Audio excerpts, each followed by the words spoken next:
ঘটনাস্থল হাওড়ার শালকিয়া। বালিকার পরিবারের দাবি, মঙ্গলবার সন্ধ্যে 6:30 নাগাদ তিনকড়িনাথ বসু লেনে ওই কিশোরীকে একটি নির্জন জায়গায় শ্লীলতাহানি করেন স্থানীয় এক যুবক। কিন্তু অভিযুক্তকে চিনতে পেরে চিৎকার করে বালিকা। অভিযোগ, তখনই কেরোসিন তেল ঢেলে বালিকাকে পুড়িয়ে মারার চেষ্টা করেন অভিযুক্ত। ঘটনার পর অগ্নিদগ্ধ অবস্থায় বেশ কিছুক্ষণ রাস্তাতেই পড়ে থাকেন ওই বালিকা। পরে স্থানীয়রা তাকে হাওড়া হাসপাতালে ভর্তি করেন। পরে অবস্থার অবনতি হওয়ায় তাকে এসএসকেএমে নিয়ে আসা হয়।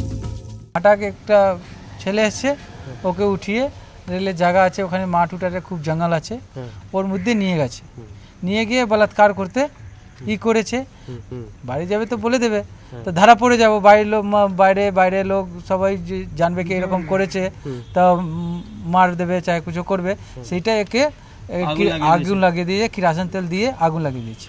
থানা গিয়ে ওকে অ্যারেস্ট করে ওর দাদাকে নিয়ে আসছে। ওই ছেলেটা পাওয়া গেল না।